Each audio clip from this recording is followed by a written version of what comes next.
आज इस देश में भगवान श्री राम के नाम पर जो भाजपाई लूट चल रही है उसका पर्दाफाश करने के लिए आपके बीच हैं।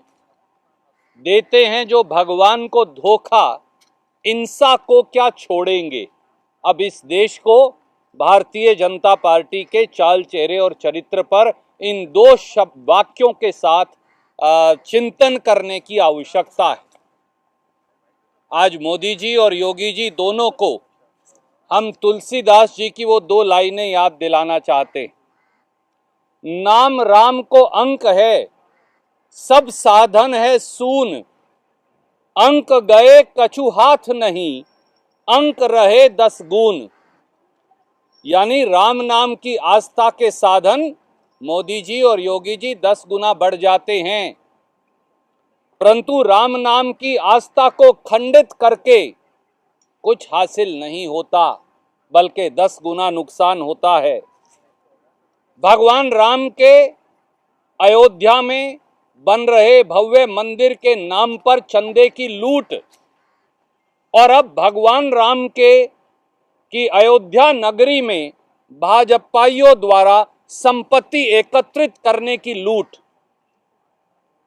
ये साफ है कि भाजपाई अब राम द्रोह कर रहे हैं। क्या हो रहा है अयोध्या में? मर्यादा पुरुषोत्तम राम के नाम पर मर्यादा को ताक पर रखकर सीधे आम लूट मची हुई है। एक तरफ आस्था का दिया जलाया गया और दूसरी तरफ आस्था के उस दिए के अंधेरे के नीचे भगवान श्री राम के नाम पर भाजपाइयों द्वारा लूट मचाई गई, ये सच है। साथियों, अब 3 तथ्य सामने आ गए हैं। पहला, भाजपाइयों द्वारा राम मंदिर ट्रस्ट को महंगी जमीनें बेचकर करोड़ों का मुनाफा कमाया गया, चंदे की चोरी की गई। हमने देखा किस प्रकार से 5 मिनट में 2 करोड़ रुपए की जमीन 18 करोड़ में राम मंदिर ट्रस्ट को बेच दी गई और चंदे की चोरी कर ली गई, जो करोड़ों करोड़ों भारतीयों ने आस्था के प्रतीक भगवान श्री राम के भव्य मंदिर निर्माण के लिए दिया था। 20 लाख की जमीन 2.5 करोड़ में राम मंदिर ट्रस्ट को बेच दी गई। 1250% मुनाफा मात्र 79 दिन में कमा लिया गया और राम मंदिर ट्रस्ट के अंदर जो करोड़ों करोड़ों भारतीयों का चंदा है उसे लूट लिया गया। जो जमीन 4000 रुपया आदित्यनाथ सरकार ने कलेक्टर रेट पर रखा है, उसे राम मंदिर निर्माण ट्रस्ट को 28,000 रुपया वर्ग मीटर के कलेक्टर रेट पर बेच डाला गया। और दूसरा पहलू और ज्यादा चौंकाने वाला है। राम मंदिर ट्रस्ट को न केवल निजी संपत्ति बल्कि सरकारी संपत्ति को निजी लोगों द्वारा बेच दिया गया और पैसा अर्जित कर लिया गया। और अब जो सनसनीखेज तीसरा खुलासा सामने आया है वो और चिंता का विषय है, और वो है कि राम मंदिर अयोध्या नगरी में मंदिर के चारों तरफ भाजपा के विधायकों, भाजपा के मेयर, भाजपा के आयोग के सदस्यों, भाजपा के इंफॉर्मेशन कमिश्नर्स और आदित्यनाथ सरकार के आला अफसरों द्वारा औने पौने संपत्ति अर्जित कर ली गई है। और इसके कुछ उदाहरण मैं संक्षिप्त में आपको बताऊंगा। नंबर 1 पर हैं वेद प्रकाश गुप्ता, एमएलए अयोध्या, भारतीय जनता पार्टी के। उनके भतीजे तरुण मित्तल द्वारा 20,034 स्क्वायर मीटर जमीन 21 नवंबर 2019 और 29 दिसंबर 2020 को खरीदी गई। Inder Pratap Tiwari, Bhajpa MLA Gosaiganj Ayodhya, 2593 square metre जमीन भाजपा के इस विधायक महोदय द्वारा 19 नवंबर 2019 को खरीदी गई। और उसके बाद इनके ब्रदर इन लॉ के द्वारा 6320 स्क्वायर मीटर जमीन 16 मार्च 2021 को खरीदी गई। भाजपा के अयोध्या के मेयर ऋषिकेश उपाध्याय, जिनके साले के द्वारा 2 करोड़ की जमीन राम मंदिर ट्रस्ट को 5 मिनट में 18 करोड़ में बेची गई थी, उन्हीं के द्वारा 1480 स्क्वायर मीटर जमीन 18 सितंबर 2019 को खरीदी गई। बलराम मौर्य, जो भाजपा नेता भी हैं और ओबीसी कमीशन के यूपी के मेंबर भी हैं, 9375 स्क्वायर मीटर जमीन 28 फरवरी 2020 को राम मंदिर की पेरिफेरी में खरीद ली गई। हर्षवर्धन शाही, जिसे मोदी जी और आदित्यनाथ जी ने इंफॉर्मेशन कमिश्नर लगाया है, लगभग 1000 स्क्वायर मीटर जमीन उनके और उनकी धर्मपत्नी के द्वारा 18 नवंबर 2021 को मंदिर के साथ खरीद ली गई। M P Agarwal, divisional commissioner Ayodhya, Purushottam Das Gupta, chief revenue commissioner Ayodhya, Deepak Kumar, DIG Ayodhya और न जाने कितने और अधिकारियों द्वारा राम मंदिर के चारों तरफ वाली जमीन सुप्रीम कोर्ट का निर्णय आते ही खरीद ली गई। और यही नहीं, अब तो हमारे दलित भाइयों को भी बख्शा नहीं गया।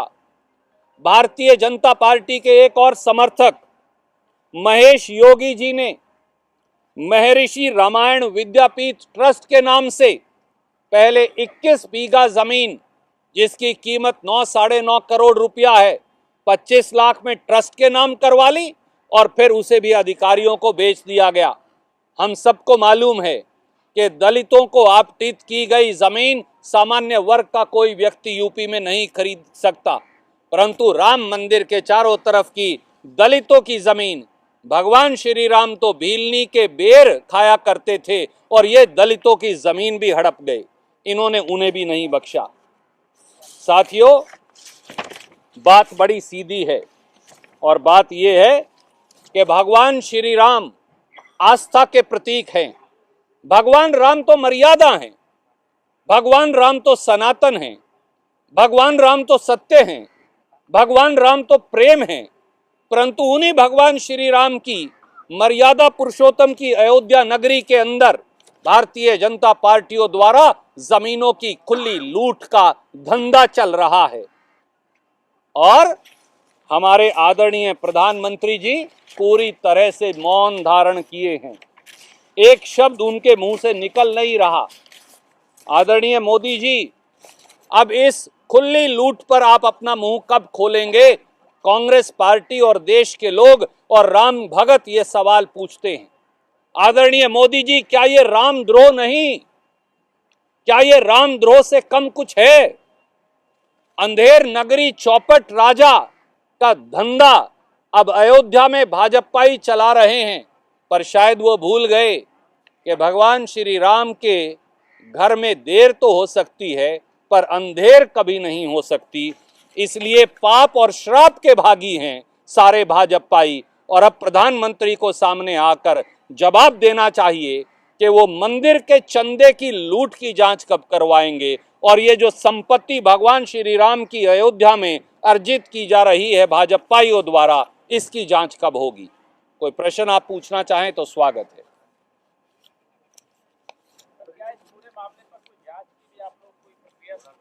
जी बिल्कुल, सबसे पहले प्रधानमंत्री जी को देश के सामने आकर अपनी पूरी स्थिति स्पष्ट करनी चाहिए।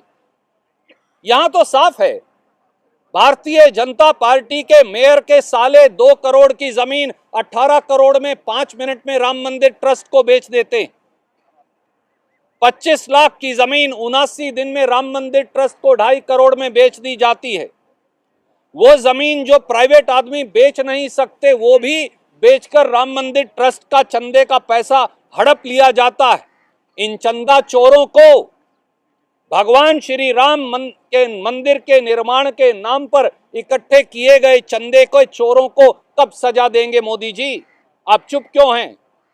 और जिस प्रकार से भारतीय जनता पार्टी के विधायक, भारतीय जनता पार्टी के मेयर, भारतीय जनता पार्टी के आयोग के सदस्य, भारतीय जनता पार्टी के इंफॉर्मेशन कमिश्नर, भाजपा द्वारा लगाए गए अधिकारी भगवान श्री राम की अयोध्या में मंदिर के चारों तरफ संपत्ति को अर्जित कर रहे हैं, इससे घोर पाप हो ही नहीं सकता। ये सब पाप और श्राप के भागी हैं। प्रधानमंत्री जी, आप जांच करवाएंगे या फिर आप इन सब को संरक्षण देंगे? अब आपकी विश्वसनीयता दांव पर लगी है। हमारे चैनल को लाइक, शेयर और सब्सक्राइब जरूर करें और नई अपडेट्स के लिए बेल आइकन दबाना ना भूलें।